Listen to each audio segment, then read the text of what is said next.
सबके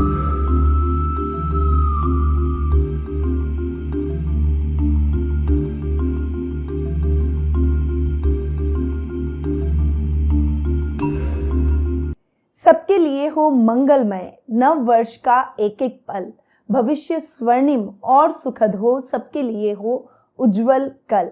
आप सभी को नव वर्ष की हार्दिक शुभकामनाएं। मैं निधि शिमाली आपके अपने इस YouTube चैनल में आप सभी का स्वागत करती हूं। आज मैं आप सभी के सामने कन्या राशि वालों का वर्ष 2023 का वार्षिक राशिफल लेकर उपस्थित हुई हूं। सबसे पहले आपके राशि स्वामी की बात करते हैं, जो कि हैं बुध। बुद्धि के दाता गणपति जी इनके आराध्य देव माने गए और बुध संस्कृति से, लेखनी से, बुद्धि से, टेक्निकल फील्ड से हमें जोड़ता है।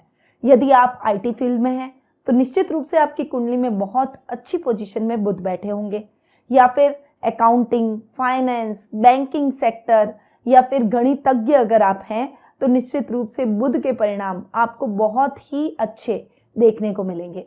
बुध अपनी ही राशि कन्या में उच्च के होते हैं और मीन राशि में वे नीच के प्रभाव दिखाते हैं। और आप सभी जानते हैं बुध मिथुन और कन्या राशि के स्वामी ग्रह माने गए हैं। आपके राशि स्वामी बुध बहुत जीवन में अच्छी घटनाओं से हमें जोड़ते हैं। बुद्धि के दाता है। अगर किसी का बुध मजबूत हो तो वो व्यक्ति बहुत अच्छे आईक्यू लेवल का होता है, उसका सिक्स सेंस बहुत मजबूत होता है।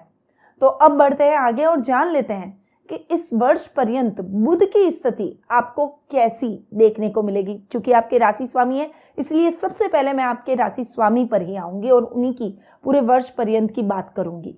तो पूरे वर्ष पर्यंत बुध धनु से वृश्चिक राशि तक गोचर भ्रमण करेंगे। बुध 16 मार्च से 31 मार्च तक अपनी नीच की राशि मीन में गोचर भ्रमण करेंगे, यानी आपके सप्तम भाव में नीच के होकर विराजमान होंगे। सप्तम भाव में बुध का नीच का होकर बैठना थोड़ा सा कहीं ना कहीं मिसअंडरस्टैंडिंग ला सकता है। आपके चीज़ें भूलने की आदत, प्रिय चीज़ों का खो जाना या फिर लाइफ में छोटी छोटी मिसमैनेजमेंट होना, ऐसी प्रवृत्ति को उत्पन्न कर सकता है। वहीं जो accounting, CA, CS, banking sector से जुड़े हुए काम हैं वो भी अटक सकते हैं और इन क्षेत्रों में कार्यरत लोगों को कुछ कठिनाइयों का सामना करना पड़ सकता है। ये 16 से 31 मार्च तक का ही टाइम पीरियड है, तो इस टाइम पीरियड के दौरान थोड़े से सावधान और सतर्क रहें।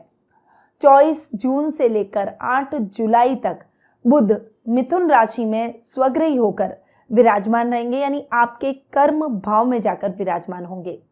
बुध का आपके कर्म भाव में जाकर स्वग्रही होकर बैठना केंद्र में भद्र नामक महापुरुष योग का निर्माण करेगा। तो 24 जून से लेकर 8 जुलाई तक आप अपने सभी कार्यों में सफलता हासिल कर सकते हैं।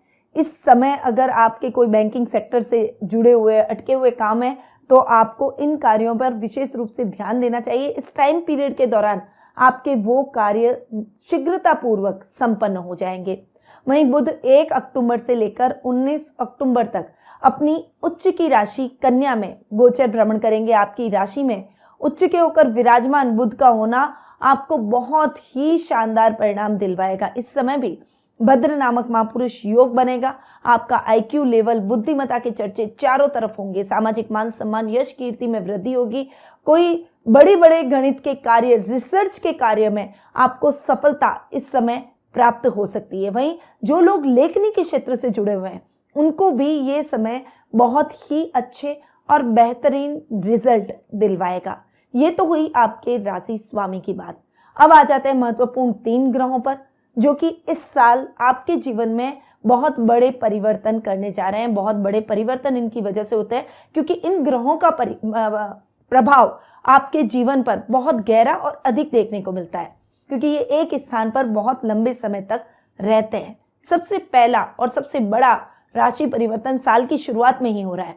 शनि ग्रह, जिससे आज के टाइम में हर व्यक्ति भयभीत और प्रभावित रहता है। शनि ग्रह कर्म फलदाता है, तो 17 जनवरी को शनि का राशि परिवर्तन हो रहा है। शनि अब तक आपके पंचम भाव में स्वग्रही होकर और वक्री अवस्था में बैठे थे। देखिए, जब भी राशि से पंचम शनि जाते हैं तब मैंने ये ऑब्जर्व किया, ये मेरा पर्सनल प्रेडिक्शन है कि शनि इतने अच्छे परिणाम नहीं देते हैं। हालांकि ये परिणाम इतने खराब भी नहीं होंगे क्योंकि स्वग्रही होकर बैठे थे, पर फिर भी कहीं ना कहीं दिक्कतें, परेशानियां, स्ट्रगल वाली लाइफ आपको जरूर देखने को मिली होगी। पर 17 जनवरी को आप सभी रिलैक्स हो जाएं। कन्या राशि वालों को अच्छे परिणाम मिलेंगे। शनि अपने से एक घर आगे जाकर बैठेंगे और अपनी मूल त्रिकोण की राशि कुंभ में जाकर विराजमान हो जाएंगे। आपके षष्ठम भाव में स्वग्रही होकर बैठेंगे, जो कि शनि का कारक भाव कहलाता है। तो अपने ही कारक घर भाव में शनि बहुत ही अच्छे रिजल्ट देंगे। इस समय अगर आपको हड्डियों से संबंधित, मांसपेशियों से संबंधित कोई समस्या थी तो उस समस्या से मुक्ति मिल जाएगी। कोई असाध्य रोग जैसे कैंसर, एड्स या फिर कोई भी बहुत बड़ा और बहुत लंबा रोग अगर आपको चल रहा था, उसमें अब आपको आराम मिलेगा। उस रोग से आपको मुक्ति भी मिल सकती है और उस रोग से आप बहुत रिलैक्स महसूस करेंगे, अपने आप को फिट महसूस करेंगे। यानी ये साल आपको अपने रोगों से मुक्ति दिलवा देगा। तो स्वास्थ्य संबंधी समस्याओं से भी मुक्ति मिलेगी। ननियाल पक्ष से आपको विशेष लाभ की स्थितियां देखने को मिलेगी। आर्थिक मदद आपको ननियाल वालों से मिल सकती है। नाना नानी का आशीर्वाद, उनका प्रेम, उनका लाड दुलार आपको भरपूर देखने को मिलेगा। वहीं रुपए पैसे से संबंधित कोई भी अटके हुए मामले हैं, कोई भी कर्ज की स्थितियां अगर आपके जीवन में बनी हुई है तो उससे भी अब आपको मुक्ति मिलती हुई दिखाई देगी। विरोधियों से आप एकदम सावधान और रिलैक्स हो जाएंगे। विरोधी अपने आप ही खत्म हो जाएंगे। तो जीवन के पथ पर शनि के रिजल्ट आपको बहुत ही अच्छे और बेहतर मिलेंगे। अब तक जो समस्याएं आपके जीवन में शनि की वजह से चल रही थी, वो समस्याएं अब खत्म हो जाएगी। यहां पर अब शनि की दृष्टियों की बात करें, क्योंकि शनि की दृष्टियां इतनी अच्छी नहीं होती। तो शनि की तृतीय दृष्टि अष्टम भाव पर पड़ रही है, जो कि अष्टम भाव को ठीक कर रही है, क्योंकि शनि का ये जो अष्टम भाव है ये भी शनि का कारक स्थान माना जाता है और यहां पर शनि की दृष्टि इतना नुकसान नहीं पहुंचाती। तो इस समय आपकी जो रूटीन की लाइफ, थोड़े से बिगड़े हुए काम, अटके हुए काम थे, वो अब सिस्टमैटिक ढंग से होना शुरू हो जाएंगे। आपके शत्रु परास्त हो जाएंगे। अगर आपने किसी पर भरोसा किया और उसने आपके साथ विश्वासघात किया है तो अब वो पछताएगा, वो खुद आपसे आकर माफी मांगेगा। ऐसी परिस्थितियां आपको जरूर देखने को मिलेगी। यात्राएं अच्छी होंगी, यात्राएं सुखद और मंगलमय रहेगी। अच्छे उपदेशों के लिए यात्राएं होंगी। शुभ कार्य बहुत अधिक होंगे और शुभ कार्यों से संबंधित अगर आपको यात्राएं करनी भी पड़े तो वो आपके लिए नुकसानदायक नहीं होती है, वो हमें खुशी और प्रसन्नता ही प्रदान करती है। तो शनि की तीसरी दृष्टि आपके लिए बहुत अच्छी रहेगी। अब शनि की सप्तम दृष्टि की बात करते हैं। शनि की सप्तम दृष्टि आपके खर्च स्थान पर पड़ रही है। अब यह भी शनि का कारक स्थान माना गया है। यहां पर भी शनि की दृष्टि अगर पड़ रही है तो वो आपके खर्चों को कम करेगी। जो अब तक बजट की समस्या के पैसा आ रहा है, खर्च हो रहा है, कहीं नहीं बच रहा है और पता ही नहीं चल रहा है कि कैसा पैसा कब आया और कब हाथ से चला गया, तो अब इन स्थितियों से आपको मुक्ति मिल जाएगी। बचत आपकी हो पाएगी। सेविंग्स की वजह से आप फाइनेंशियली स्ट्रांग हो जाएंगे। जो काम आपके अटक रहे थे, जो सहकर्मियों के साथ वर्क प्लेस पर वाद विवाद की स्थितियां रहती थी, उनसे भी मुक्ति मिल जाएगी। यानी एक एकता के सूत्र में बनते हुए, एकता का परिचय देते हुए आप एक टीम वर्क की तरह काम करेंगे और सफलता के झंडे गाड़ेंगे। इस समय व्यापारी वर्ग को बहुत अच्छे लाभ की संभावनाएं विदेशों से देखने को मिलेगी। यानी जिनका इंपोर्ट एक्सपोर्ट, हैंडीक्राफ्ट से संबंधित व्यापार है, उनको इस समय विदेशों से फायदा हो सकता है। अब शनि की दशम दृष्टि की बात करते हैं। तो शनि की दशम दृष्टि आपके पराक्रम भाव पर पड़ेगी, जो कि कहीं ना कहीं आपके पराक्रम को प्रभावित कर सकती है। थोड़ा सा भाइयों के साथ, बहनों के साथ में मतभेद की स्थितियां उत्पन्न कर सकती है। पैतृक संपत्ति संबंधी विवादों को खड़ा कर सकती है। कुटुंब में, एक परिवार में छोटी सी कहीं ना कहीं दरार, कुछ पेच जैसा आप महसूस करेंगे। तो इस मामले में आपको बहुत सावधान रहना है। ऐसे कार्यों के अंदर बातचीत के द्वारा भी हल निकाला जा सकता है। जरूरी नहीं है कि हम हमेशा अग्रेसन और गुस्से से ही अपने कार्यों को बनाएं या फिर झगड़ा विवाद में ही फंसें। तो शांतिपूर्वक अपने इन कार्यों को आप संपन्न करने का प्रयास करें। तो शनि आपको ओवरऑल इस साल बहुत शानदार रिजल्ट देगा। जो कि पिछले साल आप शनि की परिस्थिति से, पोजीशन से आप परेशान थे, अब आप बहुत रिलैक्स फील करेंगे। अब दूसरे राशि परिवर्तन पर आते हैं, जो कि 21 अप्रैल को होने जा रहा है। 21 अप्रैल को गुरु राशि परिवर्तन कर रहे हैं। गुरु आपके सुख स्थान और सप्तम भाव के स्वामी हैं। देखिए आपके 4 केंद्र स्थानों के स्वामी 2 ही हैं, एक बुध और एक गुरु। बुध की पोजीशन भी ओवरऑल आपको पूरे साल अच्छी देखने को मिलेगी और गुरु की पोजीशन आपको बेहतर देखने को मिलेगी, यानी सुख स्थान और सप्तम भाव के हिसाब से गुरु के रिजल्ट ठीक है। हालांकि गुरु अष्टम में जाकर बैठ रहे हैं, वो इतना अच्छा नहीं माना जाता है क्योंकि गुरु एक सौम्य ग्रह है और अष्टम भाव अच्छा नहीं माना जाता। तो जब एक संत को किसी डाकू के घर में बैठा दो तो वो अपने रिजल्ट इतने अच्छे नहीं दे पाता है, तो थोड़ा सा आपको प्रयास अधिक करने पड़ेंगे। हालांकि सुकेश अपने से पंचम जाकर बैठ रहे हैं, जो कि आपको बहुत अच्छे रिजल्ट सुखों में दिलवाएंगे। भूमि, भवन, वाहन जैसे विवाद इस समय सॉल्व होते हुए दिखाई देंगे। हालांकि उसमें पेच और कठिनाइयों का सामना आपको जरूर करना पड़ेगा। इतनी आसानी से ऐसे मामलों में आपको सकारात्मक परिणाम नहीं मिलेंगे, पर आपकी कोशिशों से आपके काम जरूर बनेंगे। माता के साथ कभी कभी वाद विवाद, मिसअंडरस्टैंडिंग, वैचारिक मतभेद जैसी परिस्थितियां उत्पन्न हो सकती है, परंतु आप जल्दी ही अपने रिश्तों को वापस सामान्य भी कर लेंगे, यानी ये परिस्थितियां इतनी गंभीर रूप धारण नहीं करेगी। गुरु सप्तम भाव के स्वामी अपने से एक घर आगे जाकर बैठे, जीवन साथी से अच्छा लाभ रहेगा। हालांकि कभी कभी विवाह से संबंधित मामलों में आपको परेशानी देखने को मिलेगी। जो युवक युवतियां विवाह योग्य हो चुके हैं, उनके विवाह में कभी आपको इतनी आसानी से अपना लाइफ पार्टनर नहीं मिलेगा, यानी आप संतुष्ट नहीं होंगे। बहुत सारे संबंध आपको मिलेंगे, पर आपके प्रयासों से ही काम बनते चले जाएंगे, पर काम जरूर बनेंगे। व्यापारी वर्ग के लिए, जो मैनेजमेंट का काम करते हैं, उनके लिए भी ये समय चुनौतीपूर्ण जरूर रहेगा, पर सफलतादायक रहेगा। अब गुरु की दृष्टियों पर आते हैं। गुरु की दृष्टियों की अगर बात करें तो गुरु की पंचम दृष्टि आपके खर्च भाव पर पड़ रही है। शनि की दृष्टि भी पड़ रही है, पर शनि की दृष्टि भी अच्छी, और गुरु की दृष्टियां तो सर्वथा अच्छी ही होती हैं, तो वो आपको विदेशों से बहुत शानदार लाभ की स्थितियां दिलवाएगी।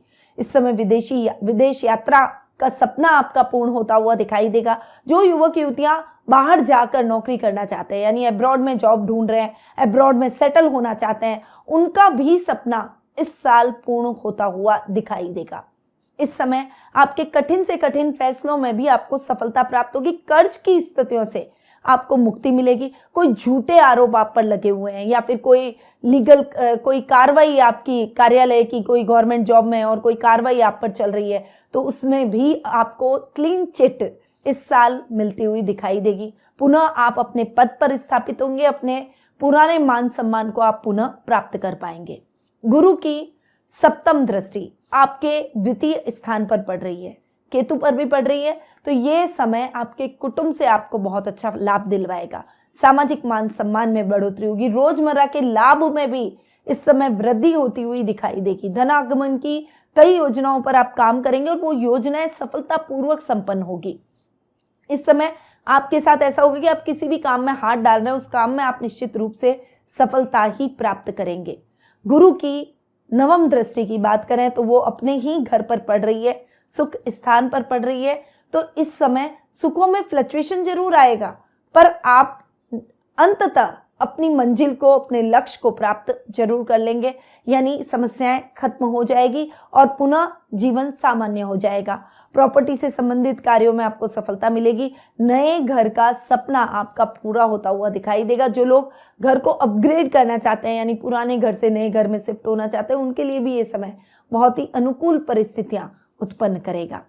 तो ओवरऑल अगर मैं देखूं, गुरु की बात करूं, तो गुरु आपको इस साल अच्छे रिजल्ट दे रहे हैं, परंतु आप सभी जानते हैं कि जैसे ही गुरु 21 अप्रैल को आपके अष्टम भाव में जाकर बैठेंगे, तब राहु के साथ चांडाल योग का निर्माण होगा और शनि की तीसरी दृष्टि गुरु और राहु पर पड़ेगी, जो कि इतनी अच्छी नहीं मानी जाती। तो प्रयासों से आपको अपने कार्यों को बनाना पड़ेगा। अब आते हैं 30 अक्टूबर पर, जब राहु राशि परिवर्तन कर रहे हैं और गुरु और राहु का ये जो चांडाल योग है ये खत्म हो रहा है। राहु आपके सप्तम भाव में आकर विराजमान होंगे। ये समय राहु के बेस्ट रिजल्ट आपको नहीं देगा, यानी 30 अक्टूबर के बाद आपको अपने वैवाहिक संबंधों में बहुत ज्यादा सावधानी रखनी है। अगर रिश्ता बिगड़ा हुआ है तो वो टूट सकता है। अगर रिश्ते में मतभेद आप नहीं चाहते तो अपने बीच में किसी भी बात की मिसअंडरस्टैंडिंग क्रिएट न होने दें, ईगो की प्रॉब्लम एक दूसरे के बीच में न लाएं। व्यापारी वर्ग अगर पार्टनरशिप में काम कर रहे हैं तो उनको नवंबर और दिसंबर के माह में, यानी राहु जब 30 अक्टूबर को आ जाएंगे उसके बाद आपको बहुत ज्यादा संभल कर रहना है। देखिए कई बार है ना, पार्टनरशिप में बहुत अच्छा व्यापार चल रहा होता है पर पार्टनर से खींचतान की वजह से वो व्यापार खराब हो जाता है और अलग अगर आप हो गए तो निश्चित रूप से उस व्यापार पर दुष्प्रभाव जरूर पड़ेगा। तो अपने पार्टनर की भावनाओं का सम्मान करें, कोई भी बात छुप के ना करें। पार्टनरशिप में कोई भी बात छुपी नहीं जा सकती है। तो एक दूसरे को सलाह लेकर एक दूसरे के साथ आगे बढ़ते हुए आप आगे बढ़ने का प्रयास जरूर करें। राहु गलतफहमियां पैदा करता है, राहु डराता है, राहु भ्रमित करता है। तो इस समय आपके लिए अच्छा यही रहेगा कि रिश्तों में और प्रोफेशनल लाइफ में किसी भी प्रकार की गलतफहमी, कुछ भी भ्रम की स्थितियां आपको न देखनी पड़े। इसके लिए आपको अपने आंख नाक कान खुले रखने हैं, अपने विवेक और बुद्धि का इस्तेमाल करते हुए डिसीजंस लेने हैं। तो अगर मैं कहूं कि कन्या राशि वालों के लिए ये वर्ष तो थोड़ा सा कभी कभी गुरु के हिसाब से और विशेष रूप से अक्टूबर माह के बाद का समय जो रहेगा वो थोड़ा सा संभल कर रहने वाला है। तो थोड़ा सा आपको अपने कार्यों में भ्रमित नहीं होना है, ओवर कॉन्फिडेंट नहीं होना है। कभी कभी कंफ्यूजन की स्थितियां अगर हो तो आप कुछ उपाय लेकर चल सकते हैं जिससे राहु की स्थिति को आप मजबूत कर सके, ठीक कर सकें, जिससे राहु के दुष्परिणाम आपको न भोगने पड़े। तो अब आते हैं कुछ विशेष उपायों पर कि क्या उपाय आप करें जिससे ये साल आपके लिए बेहतरीन परिणाम लेकर आ सके और आपकी समस्याओं को खत्म कर सके। तो सबसे पहले राहु के बीज मंत्र का ओम रा रावे नमः आपको जाप जरूर करना चाहिए। अमावस्या के दिन आपको दान पुण्य जरूर करना चाहिए। अमावस्या के दिन एक काम और करें, आप अपने पितरों को प्रसन्न करने का प्रयास करें। पितरों को तर्पण जरूर करें। किसी भी पवित्र नदी या सरोवर के किनारे आपको पितरों को तर्पण जरूर करना चाहिए। इससे राहु के दोष से आपको मुक्ति मिलेगी। साथ ही मछलियों को आपको दाना जरूर खिलाना चाहिए। अगर हो सके तो काले चने आपको अमावस्या के दिन नदी किनारे जाकर मछलियों को खिलाना चाहिए। और एक और अच्छा उपाय आपको बताती हूँ कि एक काले कलर के कपड़े की पोटली के अंदर आप काले चने लें, एक कील लें और उसको आप मछलियों के तालाब में डाल दें। मछलियां अपने आप उस दाने को खा लेगी। तो ये भी राहु का बहुत अच्छा उपाय है, इसे आपको जरूर अपनाना चाहिए। अब राहु के दोष को बुध दूर करते हैं और आपके तो राशि स्वामी ही बुध है, इसलिए गणेश जी को आप पकड़ लें। ऋणहर्ता गणेश स्तोत्रम का आप पाठ करें। रोजाना गणेश अथर्वशीष का पाठ भी आपके लिए बहुत लाभदायक रह सकता है। इसके साथ ही गणेश जी के विशेष अवसरों पर यानी गणेश चतुर्थी के दिन आप गणेश जी के मंदिर जाएं, गणेश जी को मोदक चढ़ाएं, उनको दुर्वा चढ़ाते हुए आपको गणेश जी का अभिषेक करना चाहिए। इससे गणेश जी बहुत जल्दी आप पर प्रसन्न होंगे और राहु के दोष से भी आपको मुक्ति मिलेगी। आपके राशि स्वामी और लग्न स्ट्रांग होता हुआ दिखाई देगा। तो ये बुध के उपाय आपको करने हैं। एक अच्छी क्वालिटी का आप पन्ना भी धारण कर सकते हैं। मरगज गणेश की एक विशेष धातु होती है जो कि बुध का कलर है हरा और वो भी हरे कलर की धातु होती है। तो मरगज गणेश को अपने घर के उत्तर पूर्व दिशा में रखें। साथ ही आप एक मूंगा गणेश पेंडेंट को भी अपने गले में धारण कर सकते हैं या फिर गणेश रुद्राक्ष आप पहन सकते हैं। तो ये सब गणेश जी के उपाय हैं जो कि आपको जरूर करने चाहिए। इससे आपका बुध भी स्ट्रांग होगा और राहु थोड़ा सा शांत होता हुआ दिखाई देगा। अब शनि के दान भी आपको करने चाहिए क्योंकि शनि की दृष्टियां अच्छी नहीं होती, इसीलिए शनि के दान बेहद आवश्यक हैं। तो शनिवार के दिन काली चीजों का आप दान जरूर करें। अगर हो सके तो पैरों की चप्पलों का दान आप शनिवार के दिन किसी जरूरतमंद व्यक्ति को जरूर करें। तो ये कुछ उपाय हैं जो कि आपको इस साल करने चाहिए और ये कन्या राशि वालों के लिए बेहद आवश्यक भी हैं। इस साल को बेहतरीन करने के लिए आपको इन उपायों को जरूर अपनाना चाहिए। पर अब ये उपाय जो मैंने आपको बताया ये गोचर की स्थितियों के आधार पर पता है। क्या आप अपनी जन्म कुंडली से संबंधित कुछ प्रश्नों के उत्तर प्राप्त करना चाहते हैं? क्या आपको ज्ञात है कि आपकी जन्म कुंडली में कौन से शुभ योग बन रहे हैं, कौन से अशुभ योग बन रहे हैं? आपका जन्म किस नक्षत्र में हुआ है? क्या आपको नक्षत्र की शांति करवानी चाहिए? क्या अनायास ही आपके जीवन में समस्याएं आ जाती है? पितृ दोष तो कहीं आपको नहीं है, या फिर वीजा की कोई प्रॉब्लम हो रही है, फाइनेंशियली आप स्ट्रगल कर रहे हैं, रोगों से जूझ रहे हैं, संतान संबंधी कोई समस्या है, विवाह में बाधा उत्पन्न हो रही है, अगर इस प्रकार के कोई भी प्रश्न आपके मन में उठ रहे हैं तो आप टेलीफोनिक अपॉइंटमेंट और पर्सनल मीट के माध्यम से मुझसे कुंडली विश्लेषण का लाभ प्राप्त कर सकते हैं। अधिक जानकारी के लिए स्क्रीन पे दिए गए नंबरों पर जरूर संपर्क करें। अब मैं अपनी वाणी को यहीं विराम देती हूँ। ये साल आपके लिए बहुत ही उत्तम हो। भगवान श्री गणेश जो कि विघ्नहर्ता है, उनका आशीर्वाद सदैव आप पर बना रहे, आपकी सभी समस्याएं खत्म हो जाए और उन्नति के रास्ते आप इस साल तय करते चले जाएं। इन्हीं शुभकामनाओं के साथ निधि श्रीमाली का नमस्कार।